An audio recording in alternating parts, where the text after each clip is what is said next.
ಈ auto gas ಗೋಳಾಟ ಬರೀ ಬೆಂಗಳೂರು ಅಥವಾ ರಾಜ್ಯದಲ್ಲಿ ಮಾತ್ರ ಅಲ್ಲ, ದೇಶಾದ್ಯಂತ ಈ ಸಮಸ್ಯೆ ಇದೆ. ಓಕೆ, ಈಗ ನಮ್ಮ ಕರ್ನಾಟಕಕ್ಕೆ ಸಂಬಂಧಪಟ್ಟಂತೆ ನೋಡ್ತಾ ಹೋಗೋಣ.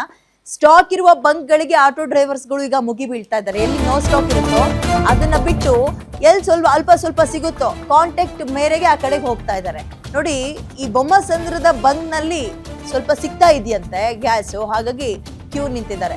ಪ್ರಿಯದರ್ಶಿನಿ ಸರ್ವಿಸ್ ಸ್ಟೇಷನ್ ಅಲ್ಲಿ LPGಗೆ ಈಗ ಆಟೋ ಡ್ರೈವರ್ಸ್ಗಳು ಕ್ಯೂ ನಿಂತ್ಕೊಳ್ತಾ ಇದ್ದಾರೆ. ಇನ್ನು ಸ್ವಲ್ಪ ಹೊತ್ತಲ್ಲಿ ಇಲ್ಲೂ ಕೂಡ ಖಾಲಿ ಆಗುತ್ತಂತೆ. ಸರತಿ ಸಾಲಲ್ಲಿ ನಿಂತ್ಕೊಂಡು ತುಂಬಿಸ್ಕೊಳ್ತಾ ಇದ್ದಾರೆ. ಈ ರೀತಿಯ ಕಷ್ಟ ಲಾಕ್ಡೌನ್ ಟೈಮ್ನಲ್ಲೂ ಇರಲಿಲ್ಲ ಆಟೋ ಡ್ರೈವರ್ಸ್ಗಳಿಗೆ.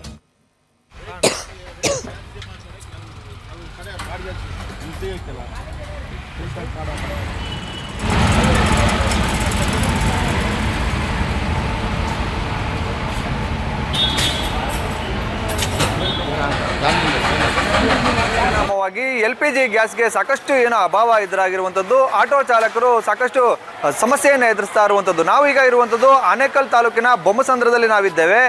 ಇಲ್ಲಿಯವರೆಗೂ ಸ್ಟಾಕ್ ಇತ್ತು ಈ ಒಂದು ಬಂಕ್ನಲ್ಲಿ, ಈಗ ಸ್ಟಾಕ್ ಸಂಪೂರ್ಣವಾಗಿ ಖಾಲಿ ಆಗಿರುವಂಥದ್ದು. ಸಾಕಷ್ಟು ಜನ ಆಟೋ ಚಾಲಕರು ಬಂದು ವಾಪಸ್ ಹೋಗ್ತಾ ಇರುವಂಥದ್ದು. ಸ್ಟಾಕ್ ಇಲ್ಲ ಎನ್ನುವಂಥ ನಿಟ್ಟಿನಲ್ಲಿ ಬಂದು ಎಲ್ಲರೂ ಕೂಡ ಕೇಳ್ಕೊಂಡು ವಾಪಸ್ ಹೋಗ್ತಾ ಇರುವಂಥ ದೃಶ್ಯ ನೀವು ನೋಡ್ಬೋದು. ಅಂದರೆ ಯಾವ ಮಟ್ಟಿಗೆ ಪರಿಣಾಮವಾಗಿದೆ ಅಂತಂದರೆ, ಸಾಕಷ್ಟು ಬಂಕ್ಗಳಲ್ಲಿ ಈಗಾಗಲೇ ಏನು ಸ್ಟಾಕ್ ಖಾಲಿ ಆಗಿದೆ. ಕೆಲವೊಂದು ಬಂಕ್ಗಳಲ್ಲಿ ಅಲ್ಪ ಪ್ರಮಾಣದ ಸ್ಟಾಕ್ ಇರುವಂಥದ್ದು.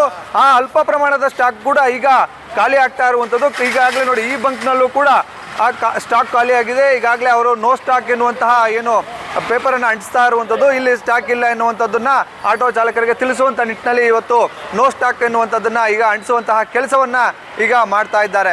ಇಲ್ಲಿ ಏನು ಆಟೋ ಚಾಲಕರಿದ್ದಾರೆ, ನಾನು ಇಲ್ಲಿ ಮಾತಾಡಿಸ್ತೀನಿ. ಇಲ್ಲಿ ಏನು LPG ಏನು ಗ್ಯಾಸ್ಗೆ ಏನು ಬಂದಿದ್ರು ಅವ್ರನ್ನ ನಾನು ಮಾತಾಡಿಸ್ತೀನಿ.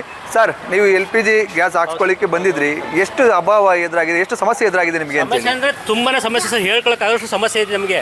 ಯಾಕೆಂದರೆ ನೋಡಿ, ಎಲ್ಲ ಕಡೆ ಸುತ್ತಾಡ್ಕೊಂಬಂದು ಇವಾಗ ಇಲ್ಲಿ ನೋ ಸ್ಟಾಕ್ ಅಂತ ಬೋರ್ಡ್ ಹಾಕಿದ್ದಾರೆ. ಈಗ ನಾವು ಏನು ಮಾಡಬೇಕು ಹೇಳಿ? ಅವ್ರು ಇದ್ರೆ ಹಾಕ್ತಾರಿಲ್ಲ ಅಂತ ಹೇಳಕ್ಕೆ, ಇಲ್ದಿರೋದು ನೋ ಸ್ಟಾಕ್ ಹಾಕಿದ್ದಾರೆ, ಬೋರ್ಡ್ ಹಾಕಿದ್ದಾರೆ. ಲಾಸ್ಟ್ ವರೆಗೆ ಲಾಸ್ಟ್ ಬೋರ್ಡ್ ಹಾಕಿ ನಾವು ಎಲ್ಲ ಹೋಗ್ಬೇಕು, ಗಾಡಿ ನಿಲ್ಲಿಸಿದೆ, ಗಾಡಿಗೆ ಎಲ್ಲಿ ಹೋಗ್ಬೇಕು ಇವಾಗ? ಇದ್ರ ಬಗ್ಗೆ ರಾಜಕಾರಣಿಗಳು ಯಾರು ಕೇಳೋಕ್ಕಲ್ಲ ಸರ್. ಯಾರಾದರೂ ಬಡವ ಏನಾರು ಮಾಡಿಬಿಟ್ರೆ ಅವ್ನ ಮೇಲೆ ಸಿಕ್ಕಾಪಟ್ಟೆ ಇದು ಮಾಡ್ಬಿಡ್ತಾರೆ. ಆದರೆ ಇಲ್ಲಿ ಏನು ಪ್ರಾಬ್ಲಮ್ ಇದೆ, ಯಾವ ಗ್ಯಾಸಲ್ಲಿ ಏನೇ ಪ್ರಾಬ್ಲಮ್ ನಡೀತಾ ಇದೆ ಅಂತ ಯಾರು ರಾಜಕಾರಣಿಗಳು ಕೇಳೋಕ್ಕಲ್ಲ. ಕೇಳಿದರೆ ಕಳಿಸ್ತಾ ಇದೀವಿ, ಬರ್ತಾ ಇದೆ ಅಂತ ಹೇಳ್ತಾರೆ. ಎಲ್ಲಿ ಬರ್ತಾ ನೋಡಿ ಸರ್ ಸ್ಟಾಕ್, ನೀವು ನೋಡ್ತಾರೆ ನೋಡಿ, ಸ್ಟಾಕ್ ಇಲ್ಲ, ಸ್ಟಾಕ್ ಖಾಲಿದೆ. ಇದ್ರ ಬಗ್ಗೆ ಯಾರು ಕೇಳೋಕ್ಕಲ್ಲ ಸರ್. ಇದು ಏನು ಮಾಡ್ಬೇಕಂದ್ರೆ, ನಮ್ಮ ಆಟೋ ಡ್ರೈವರ್ಗಳೆಲ್ಲ ಒಗ್ಗಟ್ಟಾಗಿ ವಿಧಾನಸೌಧದ ಮುಂದೆ ಸ್ಟ್ರೈಕ್ ಮಾಡಿದರೆ, ಆಟೋಗಳು ಸ್ಟಾಕ್ ಮಾಡಿದ್ರೆ ಅವರು ಸ್ವಲ್ಪ ಕಲ್ತ್ಕೊಬೋದು, ಬುದ್ಧಿ ಅಷ್ಟೇ ತರಿಸ್ಬೋದು ನಮಗೆ, ಇಲ್ಲಾಂದ್ರೆ ಆಗಲ್ಲ. ಆಟೋನೇ ನಂಬ್ಕೊಂಡು ಅದನ್ನೇ ನೀವು ಓಡಿಸ್ಕೊಂಡು ಜೀವನ ಸಾಗಿಸ್ತಿರ್ತೀರಿ. ಹೆಂಗೆ ನಮ್ದು ಇದೇ ಜೀವನ ಅಲ್ಲ ಸರ್. ನೋಡಿ, ಇದು ಬಿಟ್ಟರೆ ಏನು ಮಾಡೋಕ್ಕಲ್ಲ ಸರ್ ಜೀವನ ಹೇಳಿ? ನಮ್ಗೆ ಹ್ಯಾಂಡಿಕ್ಯಾಪ್ ಮಗುವಿದೆ. ಹ್ಯಾಂಡಿಕ್ಯಾಪ್ ಮಗು ನೋಡಿ, ಈ ಜೀವನ ಸಾಯ್ಕೊಂಡು ನಮ್ಮ ಮಗು ಸಾಯ್ಕೊಂಡು ನಮ್ಮ ಜೀವನ ಸಾಕಬೇಕು. ಅದರಲ್ಲೂ ಕೂಡ ಈ ಥರ ಹಿಂಗಿಲ್ಲ ಅಂದ್ರೆ ನಾವೇನು ಮಾಡಬೇಕು? ಇವತ್ತು ದುಡಿಮೆನೇ ಇಲ್ಲ ನಮಗೆ. ಇವತ್ತು ಊಟಕ್ಕೆ ತಣ್ಣೀರು ಬಿಟ್ಟನೆ ಈ ಥರ ಪ್ರಾಬ್ಲಮ್ ನಡೀತಾ ಇದೆ. ಇದ್ರ ಬಗ್ಗೆ ಯಾರನ್ನು ಮಾತಾಡಿರಲ್ಲ ಸರ್. ಇದರಲ್ಲಿ ರಾಜಕಾರಣ ಅನ್ನೋದು ತಿರುಗಿ ನೋಡೋಕ್ಕಿಲ್ಲ ಯಾರು ಇಲ್ಲಿಗೆ.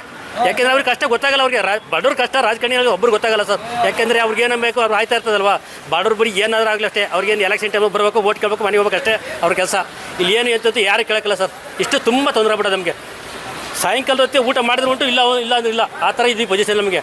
ನಮ್ಮ ಕಷ್ಟಗಳನ್ನ ಸ್ವಲ್ಪ ಎಲ್ಲ ಕೇಳಬೇಕಷ್ಟೇ. ಕೇಳಿ ಸ್ವಲ್ಪ ಅರ್ಥ ಮಾಡ್ಕೊಂಡು ಜನಗಳು ಸ್ವಲ್ಪ ಹೆಲ್ಪ್ ಮಾಡ್ಬೇಕಷ್ಟೇ ಸರ್, ಏನಿಲ್ಲ. ಈ ಥರ ಬಂಕ್ಗಳು ನಮಗೆ ಸ್ವಲ್ಪ ಹೆಲ್ಪ್ ಮಾಡಿದರೆ ನೇರವಾಯ್ತು. ನೋಡಿ, ಇವಾಗ ನೋ ಸ್ಟಾಪ್ ಬೋರ್ಡು, ನಮಗೆ ಇವಾಗ ಗ್ಯಾಸ್ ಇಲ್ಲ, ಗಾಡಿಯಲ್ಲಿ ನಿಂತಿದೆ, ಹೆಂಗೆ ಮಾಡ್ಬೇಕು ಹೇಳಿ? ಇವಾಗ ಎಲ್ಲ ಕಡೆ ಸುತ್ಕೊಂಡ್ಬಂದು, ಬನ್ನಾರ್ಘಟ್ಟ ಗಾರೆಪಾಳ್ಯ ಗಾಡಿನೆಲ್ಲ ಸುತ್ಕೊಂಡ್ಬಂದಿದ್ದೀನಿ, 30 ಕಿಲೋಮೀಟರ್ ಸುತ್ಕೊಂಡ್ಬಂದಿದ್ದೀನಿ, ನಮಗೆ ಗ್ಯಾಸ್ ಇಲ್ಲ ಇವಾಗ. ಇದಿಷ್ಟು ಬಂಕ್ನ ಮಾಲೀಕರು ಜೊತೆಗೆ ಆಟೋ ಚಾಲಕರು ಹೇಳ್ತಾ ಇರುವಂಥದ್ದು. LPGಗೆ ಸಾಕಷ್ಟು ಸಮಸ್ಯೆ ಎದುರಾಗ್ತಿದೆ ಎನ್ನುವಂಥ ಮಾತುಗಳನ್ನು ಹೇಳ್ತಾ ಇರುವಂಥದ್ದು. Ambareesh Thimmegowda, guarantee news, Anekal. LPG ನಮ್ಮ ಬೊಮ್ಮಸಂದ್ರ ಒಂದು ಹತ್ರ ಬಿಟ್ಟರೆ ಸರೌಂಡಿಂಗಲ್ಲಿ 25 ಕಿಲೋಮೀಟರ್ ಎಲ್ಲೂ ಇಲ್ಲ. ನಿನ್ನೆ 38 ಕಿಲೋಮೀಟರ್ ಸುತ್ತಿದ್ದೀನಿ ಸರ್, ಗ್ಯಾಸ್ ಸಿಲಿಂಡರ್ ಸಿಕ್ಕಿಲ್ಲ. ನಿನ್ನೆ ಇವರು ಫೋನ್ ಮಾಡಿಬಿಟ್ಟು ಇಲ್ಲಿ ಕಾದಿದ್ದು, ನಿನ್ನೆ 12ವರೆಗೆ ಇಲ್ಲಿ ಬಂದು ಹಾಕ್ಸಿದ್ದೀನಿ. ಮತ್ತೆ ಇವತ್ತು ಇಲ್ಲಿಗೆ ಬಂದೀವಿ. ಏನೂ ಮಾಡೋಂಗಿಲ್ಲ. ಎಲ್ಲಿ ಸಿಗುತ್ತಾ? ನಮ್ಮೊಂದು ಪರಿಚಯರು ಯಾರೋ ಹಿಂಗೆ ಹಾಕ್ತಾರೆ ಅಂದದು, ಹೋಗೋದು ಬರೋದು, ಹಿಂಗೆ ಹಾಕ್ಸ್ಕೊಳ್ಳೋದು, ಹೋಗ್ತಿರೋದು, ಜೀವನ ಮಾಡಬೇಕು, ಬಿಡೋಂಗಿಲ್ಲ. 32 ವರ್ಷ ಸರ್ವಿಸ್ ಮಾಡಿದ್ದೀವಿ, ಬೇರೆ ಕೆಲಸ ಮಾಡೋಕ್ಕಾಗಲ್ಲ. ಎಲ್ಲದಾಗೂ ನಮ್ಮ ಮೇಲೆ ಹೊಟ್ಟೆ ಮೇಲೆ ಹೊಡಿತಿದ್ದಾರೆ ಸರ್ಕಾರದವರು. ಏನು ಮಾಡೋಂಗಿಲ್ಲ ಪಾಪ. ಇವ್ರ ಗ್ಯಾಸರ ಬಗ್ಗೆ ನಾವೇನು ಮಾತಾಡೋಂಗಿಲ್ಲ. ಅವ್ರು ಏನು ಪ್ಲೇಸ್ ಕೊಡ್ತಾರೆ ಇವರು ಅದನ್ನ ಮಾರಬೇಕು. ಹೋದಾಯ್ತರ ಇದನ್ನು ರ್ಯಾಪಿಡೋ ಓಲಾದವರಂತೂ ಅವರಂತೂ ಅಧ್ವಾನ ಆಗಿ ಹೋಗಿದ್ದಾರೆ.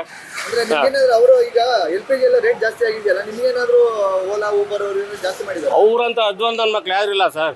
ಗೊತ್ತಾಯ್ತಾ? ನಾವು ಕಷ್ಟ ಮಾಡಿದ್ರೆ 10 ರೂಪಾಯಿ ಕೇಳಿದ್ರು ಕೊಡಲ್ಲ ಅವರು. STDS ಪ್ರೈಸ್ ಕೊಡ್ತೀವಿ, ಹಂಗಾರ ಬರಂಗಿರ ಬಾ ಅಂತಾರೆ, ಇಲ್ಲ ಅಂದ್ರೆ ಕ್ಯಾನ್ಸಲ್ ಮಾಡ್ಕೊತಾರೆ. ತುಂಬ ಪ್ರಾಬ್ಲಮ್ ಇದೆ ಸರ್. ಆಟೋ ಡ್ರೈವರ್ಗಳು ಇವತ್ತಿನ ದಿವಸ ಯಾವನೂ ಕೇಳೋನಿಲ್ಲ. ಅವರಂತ ಅಧ್ವಾನ ಜೀವನ ಮಾಡ್ತಿರೋರು ಯಾರ್ಯಾರು ಇಲ್ಲ ಸರ್.